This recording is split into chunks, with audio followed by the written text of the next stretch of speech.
pakibuksan ang phone at pakicheck kung merong naka-install na Grindr, Lantromeo, Tinder, Scruff, Hornet, Mr. X, Adam for Adam. Pakitignan. At kung meron ganito, panoorin mo ang video na to dahil ito'y para sa inyo as I'm going to delete my gay dating apps sa cellphone ko.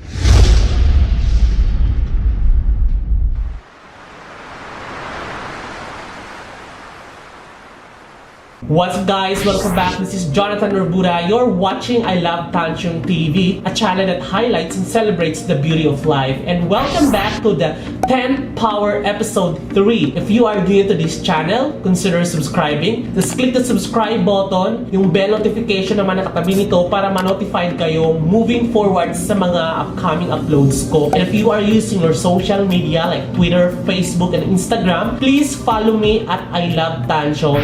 Visit my blog, it's www.ilovetansyong.com. Ano ba ang dating? It is a stage of romantic relationship. Ito yung unang ginagawa mo para kilatisin ang magiging partner mo sa susunod na mga oras, linggo, buwan, at taon. Luckily, pagigipang habang buhay. Ano naman ang gay dating apps? Sa pagsulpot ng mga teknolohiya ngayon, nagsusulputan naman ang mga applications sa phone kung saan you can easily get your date para ka lang nag-book ng sasakyan, di ba? As easy as that. Aminin ko naman guys na ang edad ko ngayon ay 30 years old at maaga akong namulat sa gay dating apps. Kasi dati college pa ako or nung high school pa ako, na-introduce na ako sa isang gay dating sites na planetromeo.com. Nag-sign up ako at nagsulputan lately yung mga gay apps. Pwedeng install na sa Android or sa iOS dahil nga naman pagsulpot ng mga mahaling cellphone ngayon, lahat accessible na, pati yung pakipag-date. Dati, bago ako maka-sign in or makakuha ng date, kailangan ko pang pumunta sa internet shop para naman makapag-login ako, di ba? So ngayon, nasa phone nyo na, as handy as that. I-share ko lang yung experience ko. 16 ako nag-start So mga ilang taon na rin ngayon, di ba, na gumagamit ako ng dating apps. And well, honestly, nag-enjoy ako because I was able to meet a lot of random people in different walks of life. Napapansin ko as I grow older, matagal ko ng pag-iisipan na kailangan ko na talaga siyang burahin sa phone ko at talagang hindi na kailangan pang gamitin pa. Ngayon, i-delete ko na siya. Later on, ibibigay ko kung anong reason kung bakit ko to i-delete. So buksan natin ngayon. Papakita ko sa inyo kung ano yung mga gay application na nandito sa phone ko. First, I have Grindr. Ayan. So, ito yung Grindr na makikita nyo ngayon. So, this is my account, si Gym Body. So, ngayon, i-delete ko siya. Actually, nasa Mandaluyong kasi ako located Ang dami rin mga, ano, diba? Mga Borta. Pak. Marami rin mga gwapo. May nag-message pa yata sa akin. Ayan, trade pic. Ayan. Sorry, because I have to delete na this account. Yung hindi talaga i-uninstall, talagang i-delete ko talaga siya. For the last time, burahin na kita. Sorry. Paano ba ito burahin, oy? Ayan. Tapos, siguro settings. Click ko yung settings. Ayan yung email ko. Official account ko talaga yung ginamit ko dyan. Oh my God. Delete profile. Yung nasa pinakababa. Bye-bye, Grindr. Delete my account and all data. Okay. Bye-bye. So ngayon, i-uninstall ko na siya. Yan. I-uninstall ko na siya. Uninstalling. Ito naman yung, ito yung, ayan ang daming tao dito. Ito, pogi si kuya. In fairness pogi siya. Sana hindi siya poser. Tingnan natin yung account. I am. Oh my goodness. Message nga natin. Hi.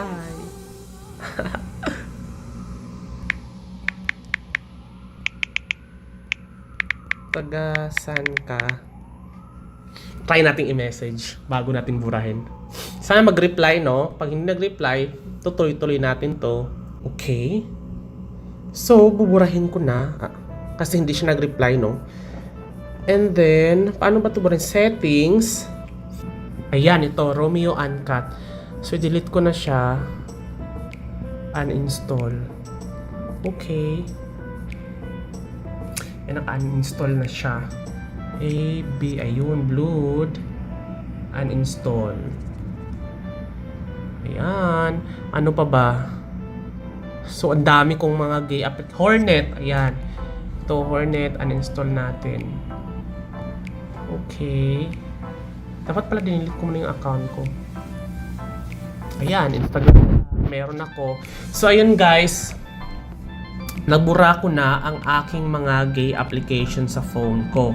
May mga rason ako kung bakit ko ginawa at bakit ko binura ang mga gay dating apps ko. So number one, blunt discrimination because of preference. So since ako ginamit ko to and I prefer this guy, I prefer this kind of race, I prefer this kind of color, and meron akong nilalagay doon na no to chubby, no to halata, or gusto ko yung discreet, or gusto ko yung manly, ayaw ko ng mataba, gusto ko yung gym buff lang, and gusto ko magwapo. May mga ganun tayong mga preference kasi we are trying to look the best man or partner na makaka-date mo.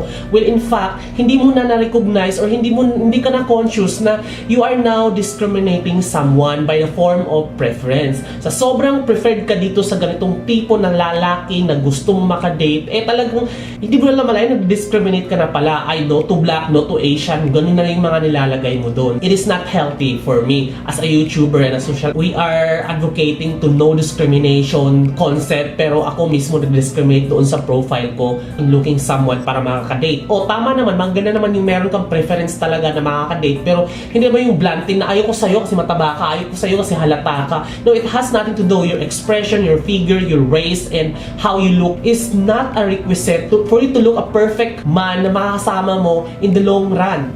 Number 2, gay dating apps is full of hypocrisy. Naranasan ko with a span of 10 to 15 years na paggamit ko ng gay dating site and gay dating apps. At kailangan mo mag-portray ng very perfect ka. Like yung skin ko, talagang kahit uka-uka yan, talagang gagawa ka ng filter talaga para pag pinost mo doon, talagang ikaw ang mabibenta. I even went to a gym and took a lot of medicine para lumaki yung katawan ko, protein, creatine, at mag-gym ng bonggang-bongga para to please someone, para mapili ako at hindi ako ma-reject. So ano yung ginagawa ko? Kahipokrituhan yun. And that is very alarming as, you know, creating yourself in a social media. It is totally different. Hanggang kaya, nag-gym ba ako? Nagpapaganda ba ako? Naging healthy ba ako? Para sa sarili ko o para sa mga tao na para hindi ako ma-reject? So if you are afraid of rejection, then do not go to any gay dating apps. Kasi nga naman, kung hindi ka perfect at hindi ka preferred sa mga taong gusto mo, talagang masisinson ka, di ba? At kung masisinson ka, sobrang sakit dahil pag gusto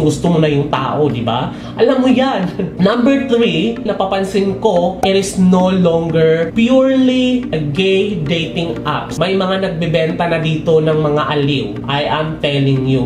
May mga masahista na, may mga sex worker na mga nagbebenta na ng mga services. So it's no longer purely a dating apps. So kung manatili ka dito at mapapasukan na ito ng mga nagbibenta ng mga serbisyong ganito, so ano pang sense ng pagiging dating apps, diba? Nagiging medium ito ng mga nagbibenta ng mga panandiliang aliw dahil alam nila na may market at alam nilang gays ang mga gumagamit. And kung gays, talagang patok sila yung unahin. So which contradicts the fact of gay dating app. Number 4, the easy you can get, the easy you can trash. Sa sobrang dami ko nang namimit, akala ko magjojowa na or talagang ito na yung tamang magiging partner ko. No. Dating through technology is very accessible, very easy, the way possible. Hindi mo na kailangan pang lumabas ng bahay. Magkaroon ka lang ng internet. Nawawala na ang dating concept or ang purpose ng gay dating apps or yung purpose ng pagdi-date, di ba? Ang tandaan natin na kung gaano natin kadali makuha ang isang bagay, hindi natin napapahalagahan. Now, with that being said, dahil madali nga lang naman talagang kumuha ng kadate dito sa online, anytime you can trash that one if you find something wrong about that person as on your first day na nakipag-meet. Sabi nga naman talaga, pag nakita mo, talagang malaki naman pala yung tenga niya, yun na yun, itatrash mo na siya, maghanap ka pa ng panibago pa. So as easy as that, you can easily trash. We are human, so hindi natin pwedeng itapon at magpatapon na lang ng basta-basta. And it happens dito sa online, sa gay social apps.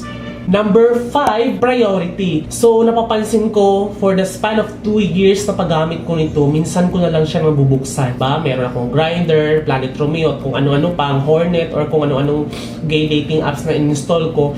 Knowing the fact na binuksan ko sila, kung sino lang yung crowd, kasi diba, madidetect mo kung 1 meters away, 2 meters away, 3 meters away.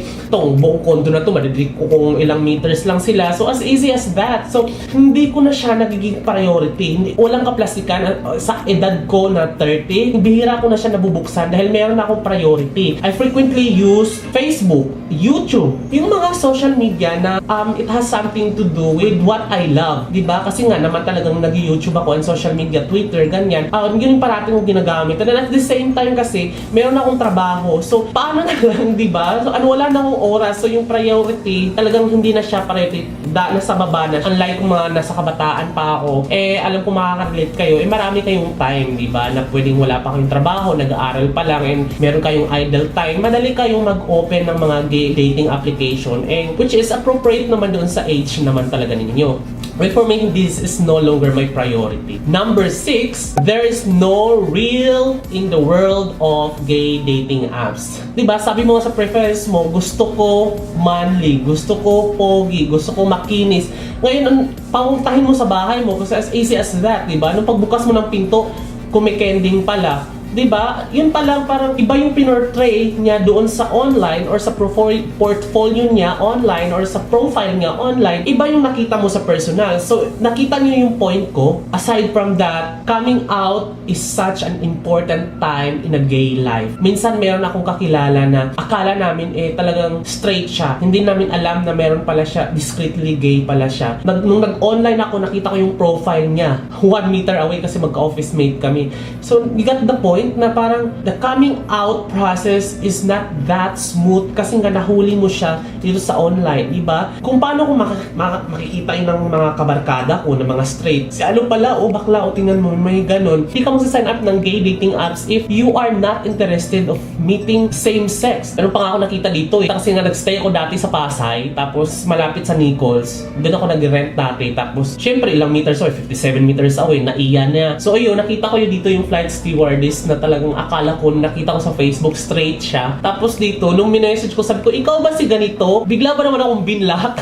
So, di ba? Sabi ko, ikaw ba si... Bali, siguro din yung approach ko. Pero, di ba, parang there's no real in the world of dating apps talaga, gay dating apps. Siyempre, kung gusto mo magkaroon ka ng maraming ka-date na mag-a-approach sa'yo, kailangan talagang gandahan talaga ng bonggang-bongga yung profile mo to the point na pinafalsify mo na lahat-lahat, pinafabricate mo na yung story mo doon. Number 7, gay app is destroying young gay culture. Hindi ko alam kung paano ko i-explain kasi naranasan ko dati na kung dati bago makakuha ng ka-date, you really have to expose yourself in a circle of friends. You have to take a bath, pair, change your clothes, and then go outside, go party. Yung social skills mo, talagang ma-enhance naman at makipag-usap ka ng mga random people. Pero ngayon kasi, it destroyed the young culture of the gay. Hindi na sila pupunta ng mga kung anong place to meet friends para doon yung magiging foundation ng pag-date. 8 is the best way to get a partner for one night stand,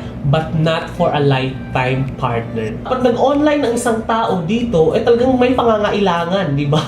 Kung nag-online ang isang tao dito, talagang alam mo na medyo kumakati-kati talaga ang dapat kamutin, di ba? Though merong nagiging successful siguro, hindi siguro talaga umabot ng 10%. As what I said nung una kong reason na sobrang dali mo makakuha, sobrang dali mo rin magpalit. Sa sobrang dami ba naman na isda na makukuha mo sa isang setting, bakit ka pa magtitiyaga sa isa? So hindi mo mabibigyan ng value yung isang tao dahil nga meron ka pang ibang options at wala kang effort. Talagang mag-online ka lang, hindi mo papahalagahan ng isang tao dahil wala kang effort. Basta ma-internet connection ka lang, go na. How do you feel about it? Tanungin ko kayo, kung ang magiging partner mo at ikaw ay gumagamit ng social, ng gay apps at doon kayo nagkakilala, tanong ko sa inyo, buburahin mo ba ang gay apps mo? At ipapabura mo yung gay apps niya? Gagawin ba niya? Or gagawin mo rin ba? Yun yung magiging tanong kung nagiging kayo na. Number 9, it is not the best way para sa foundation ng relationship. Iba pa rin kapag na-meet mo siya, physically at nakita mo siya at yung first impression mo hindi through pictures at hindi true doon sa introduction niya sa online. Iba pa rin kapag i-introduce niya verbally kung sino siya at nakipagkamay ka. So yun yung way para magkaroon ng strong foundation and you get to know each other nung una pa lang na walang pagpaplastikan, nagtutulong kayo sa isa. Hindi ba mas maganda yun na magiging foundation? Number 10, I am done with it. Sa edad ko ngayon na 30 years old, so iba na yung pananaw ko. Hindi na yung tipong kahit kailan nakipag one night stand, kahit kailan napupunta pupunta sa bar, kailan ito yung gusto ko, mag-open ako, mag-isa ako, nalungkot ako. Dahil nalungkot ako, mag-open ako ng gay application at makipaghanap ako ng... Totally hindi na siya ka-date talaga eh. You're looking for someone na mag-complete sa'yo in just a short span of time, di ba? Naghanap ka ng someone na makasama at makatabi mo sa pagtulog in just a short span of time by using the gay app. So, tapos na ako doon talaga. Hindi ito kaplastikan dahil alam kong sino ako at hindi ko paliwanag pa sa inyo kung bakit ko to ginawa ng bonggang-bongga. So, I'm done with it. Tapos na ako dyan sa edad kong 30 years old. Siguro, yung iba, 30 years old, nagsisimula pa lang kasi nga mga late bloomers sila. Ako naman talaga, college or high school pa lang ako, meron na akong gay dating sites na mga nakipag-meet na random people. So, nagsawa na siguro ako talaga. Ulit-ulit na lang. Same scenario na, okay, sorry, I'm not into chubby, I'm not into halata. Lahat ng rejection na nandito, na-try ko na at nireject ako ng bonggang-bongga. At the same time, hindi ko rin siya gusto, nireject ko rin siya. Kasi hindi na ako nag-enjoy siyang gamitin. Yun lang naman ang point nun eh. Kung hindi ka na nag-enjoy it, bago ko i-close ang video na to, kanya-kanyang preference tayo. Marami tayong gusto sa buhay, marami tayong gustong, especially when you are creating a romantic relationship, you should go into dating. Using the gay dating apps, there's nothing wrong about it. But siguro sa age mo, iba na siguro ang target market nila. Siguro kung young professional ka that you're looking for a date, then why not use this gay dating apps and experience? Kasi iba rin kapag sinabi ko, uy, burahin mo yung mga gay apps nyo kasi hindi siya maganda. Iba rin talaga kapag naranasan nyo at kayo na mismo ang mag-decide kung para ba sa inyo ang gay dating apps or hindi. So, maraming salamat po sa panonood ng video na to. If you like this video, give a massive thumbs up. And of course, tanungin ko kayo, anong meron kayo na gay dating app sa cellphone nyo at ginagamit ito at bakit ito ginagamit? Comments down below para let's discuss, guys. Thank you so much for watching my third episode of Pen Power. This has been Jonathan Orbuda saying keep smiling because life is worth celebrating for. Bye-bye! Thank you for watching, guys.